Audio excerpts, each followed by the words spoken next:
Well, boys, it happened. Star Fox is real.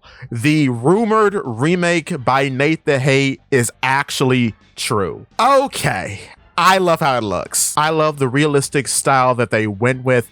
It is very reminiscent of the 93 cover. Even on the new cover, they're standing in a very similar formation. Never knew that Falco was taller than Fox. Probably because I played too much Super Smash Brothers and they're around the same height in that game, so maybe that's why I always thought they were the same height. But I do like the new formation because you have peppy hair preceding Fox, then you have Fox next to Falco, and then we end off with Slippy Toad. So we have the inexperienced guy on the end, the two rivals in the middle, and the old man in the front. It makes a lot of sense. We go from most experienced to least experienced. It makes good visual sense. I like that a lot. The one thing that threw me off in the trailer, though, was that during a cutscene, you get to see Falco's full body. I didn't know he had bird legs all this time. Because again, I've been playing Smash Brothers for like 20 years. So I know him from Melee. Never knew he had bird legs. That is crazy. I wonder, is that the rule of thumb moving forward? I wonder indeed. But I was thinking about it and I had to look it up because I've been listening to a bunch of people talk about it, and it is Star Fox 64 again. That much is true. But I think they are very smart to do it this way because, one, introducing Fox via the Mario Galaxy movie was very smart to get a whole new audience familiar with the character. So now everyone's familiar with the cool Fox guy. And thinking about the Star Fox franchise now, well, when you look at Star Fox Zero that was originally released on the Wii U, that came out in April of 2016. We are 10 years removed from that game's release. I didn't know that. That's insane. So yeah, I would believe they would make Star Fox 64 again because you need to reintroduce the character, because literally people don't know who that is. They just know him possibly as the cool Fox guy from Smash, if anything. So introducing him, or I should say reintroducing him with the Mario Galaxy movie makes sense, and then following that up with a new title that covers his origins makes sense as well. These are very logical steps. I'm glad they went with this mode of thinking.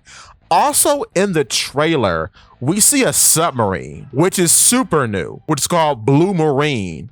So I wonder if that's going to be incorporated in future games, because that's hot. I like that a lot because I knew about the Landmaster already, and of course the R-Wing. But yeah, Blue Marine. We have submarines now. Pretty cool, pretty cool. But then the other cool feature is that if you have a USB camera that's compatible with the Switch, you can actually have the pilot's face sync up with your face. There's face detection there in the game. I like that a lot. It even interacts with other games. So that is super cool. They really put out a lot of effort to really sell the idea of Star Fox. And it starts to make me think, well, first of all the other rumors are most likely real. The Wario Land coming back is real. The Ocarina of Time remake is real. All that's most likely real now.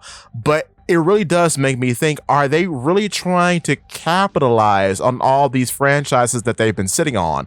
Because another big one that hasn't really gotten that much attention, well, it's gotten more than Star Fox technically, I guess, is F-Zero. Because the last interesting thing that happened with F-Zero was F-Zero 99. So I could see them possibly bringing Captain Falcon back in a very similar way to Fox. Introduce him into some sort of movie and then capitalize on that with a game that comes out shortly after the movie.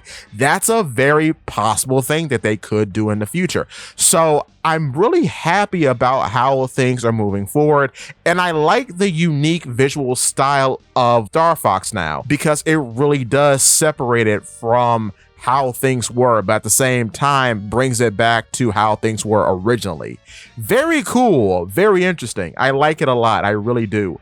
But I wonder now, moving forward with Star Fox, with characters like Crystal and such, How is that going to be handled, I wonder? Because I do think this is a firm step forward in the right direction to actually continue the series properly.